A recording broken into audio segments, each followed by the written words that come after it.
Honorable Member Shri Brijlal ji.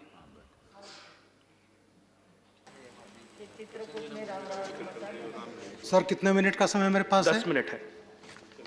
Thank you sir. आदरणीय उप सभापति महोदय, मैं आपका आभारी हूं कि आपने मुझे इस बजट सेशन में मौका दिया है बोलने का। मैं नया सदस्य हूं। मैं साथ ही साथ अपने पार्टी का, अपने मुख्य सचेतक श्री प्रताप शुक्ला जी का भी आभारी हूं जो मुझे आज इस पर बोलने का मौका दिया गया है। पर्यटन उद्योग ये सेवा का उद्योग है और सेवा में अभी हमारे बहुत से वरिष्ठ लोग बोल चुके हैं कि इसमें 13% रोजगार पर्यटन देता है। महोदय, मुझे अपने सेवा काल में कई पर्यटन स्थलों पर पोस्टिंग का मौका मिला। मैं आगरा का एसएसपी रहा, वहाँ का डीआईजी रहा, और जो भी हेड ऑफ स्टेट दिल्ली आता है वो आगरा अवश्य आता है। तो प्रोटोकॉल में रहते रहते हम भी टूरिस्ट गाइड बन गए थे।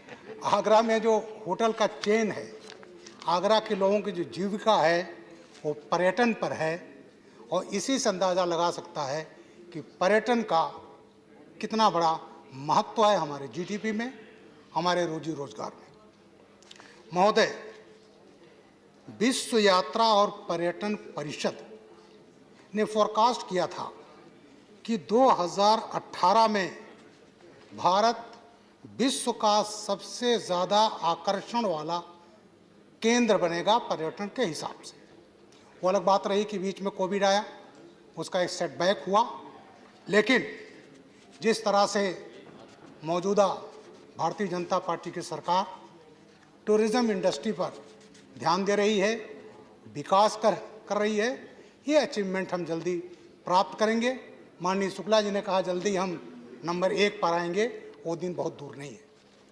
मैं उत्तर प्रदेश पर थोड़ा सा बोलना चाहूँगा। मैं वहाँ का रहने वाला हूँ, वहाँ सेवा किया है। महोदय, यहाँ 2 सर्किट मेन है। एक रामायण सर्किट।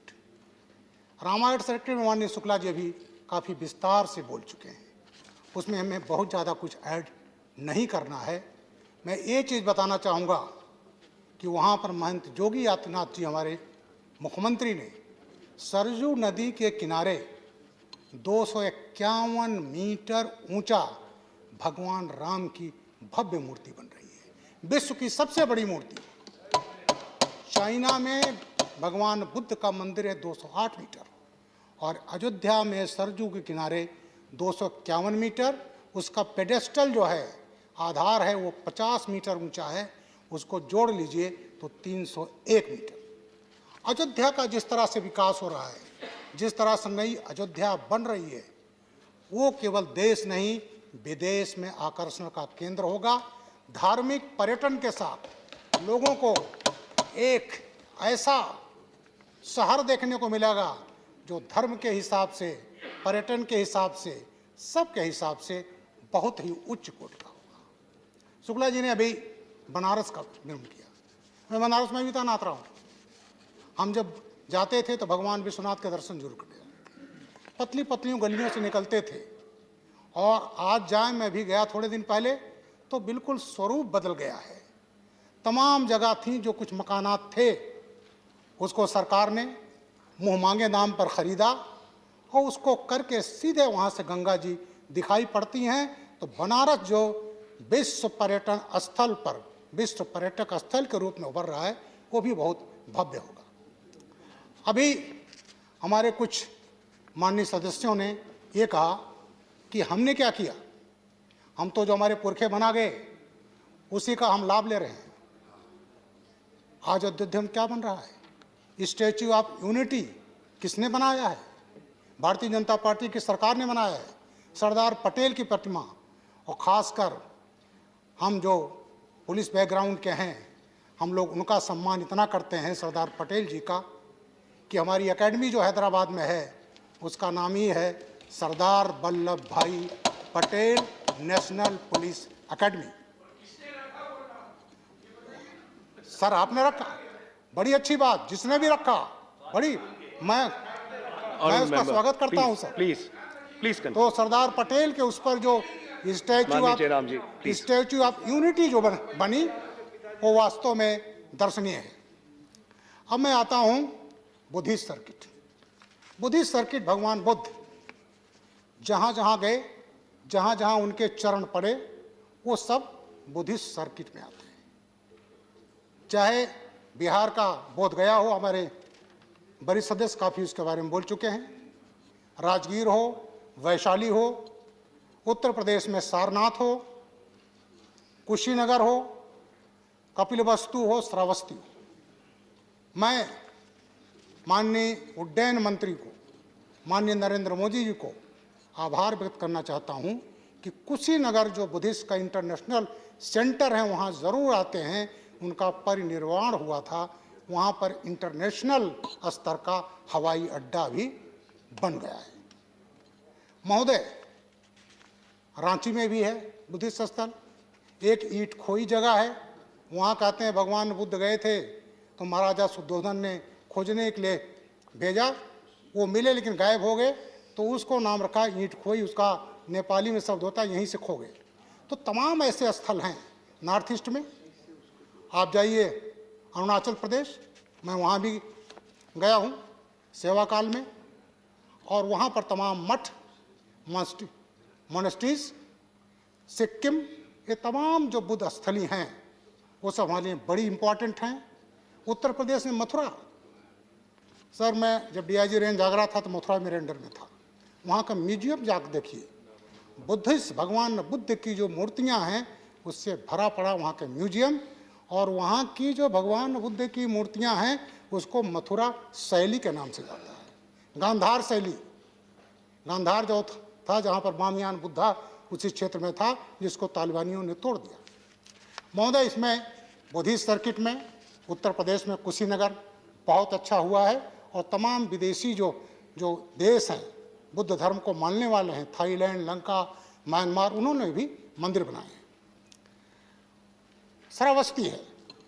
अब मैं आता हूँ कपिलवस्तु, क्योंकि मुझे एक प्रश्न किया था, कम मौका मिला था, तो उसके बारे में हाईलाइट करना चाहता हूँ। सिद्धार्थनगर जिला, मैं वहाँ का निवासी भी हूँ। वहाँ पर एक प्लेस था पिपरावा, 1972 में वहाँ टीलों की खुदाई हुई और वहाँ एक स्तूप निकल आया, महाराजा शुद्धोधन का महल निकल आया, और उस स्तूप में भगवान बुद्ध का अस्थि कलश मिला। वो अस्थि कलश यहाँ म्यूजियम में रखा हुआ है, लेकिन चूंकि अभी नया स्थान था 1972, तो उसके विकास पर उतना ध्यान नहीं गया है। उत्तर प्रदेश सरकार ने 1988 में उसी पिपरावा के नाम पर उसका जगह का नाम रखा, विधानसभा क्षेत्र है कपिलवस्तु, और जिले का नाम 1988 में मूल जिला बस्ती था, उसमें से निकाल करके जिला सिद्धार्थनगर बनाया। माननीय गडकरी जी का मैं बहुत आभारी हूँ। उन्होंने बस्ती से कपिलवस्तु तक कि 4 लेन क्या बढ़िया सड़क बनी है। हम बस्ती से जाते थे, हमें बड़ा मुश्किल होता था सिद्धार्थनगर पहुंचने में। अभी मैं गया था मार्च में, क्या सड़क बनी है। जो वहाँ छोटा सा कस्बा था नौगढ़, उसके ऊपर से ओवरब्रिज बना है, नदी पर देखने लायक है। इसके अलावा रेल मंत्रालय ने बस्ती से कपिलवस्तु तक रेल लाइन, नई रेल लाइन का सर्वे हो चुका है, और पिंक बुक नंबर 6 में वो अनुमोदित है। तो मैं रेल मंत्री जी से अनुरोध करूंगा कि पिपरावा को जोड़ने के लिए जो कपिलवस्तु है, भगवान बुद्ध की जन्मस्थली, वो प्रूव हो चुकी है, उसके लिए वो रेल लाइन से भी जोड़ दिया जाए। कपिलवस्तु कुशीनगर और श्रावस्ती के बीच में है। श्रावस्ती जिले में है, गोंडा के बगल में, बहराइच के बगल में। पिपरावा जो है, जो कपिलवस्तु अब हो गया है, वो बीच में है, जहाँ भगवान बुद्ध की जन्मस्थली है। उसके ठीक पार नेपाल के ये place, Honorable member, please start concluding. You have 1 minute. वहाँ पर लुम्बिनी है, वहाँ भी पर्यटक आते हैं। नेपाल में वहाँ रहने की जगह नहीं है। अगर हम कपिलवस्तु को हम विकसित कर लें, तो जो भी टूरिस्ट लुम्बिनी जाता है नेपाल के, वो आकर के कपिलवस्तु में रुकेगा। वहाँ पर 2001 में माननीय मुख्यमंत्री जी उस समय जब बामियान बुद्धा टूटा, तो वहाँ गए, वहाँ शिलान्यास किया कि 180 फीट ऊंचा हम बुद्ध की प्रतिमा बनाएंगे। शिलान्यास भी हो गया, लेकिन अभी उसका नहीं हो पाया है। तो माननीय मंत्री, हमारे पर्यटन मंत्री जी बैठे हैं, मैंने आपको एक पत्र भी लिखा है कि बुद्ध जन्मस्थली इसका विकास किया जाए, एयर कनेक्टिविटी दिया जाए, रोड बन गया है, रेल से जोड़ा जाए और वहाँ जितनी इंफ्रास्ट्रक्चर है उसको डेवलप किया जाए, जिससे भगवान बुद्ध की जन्मस्थली जो प्रमाणित हो चुकी है उसका विकास हो गया। Thank you. धन्यवाद Thank you. सर। जय Thank you, honorable member.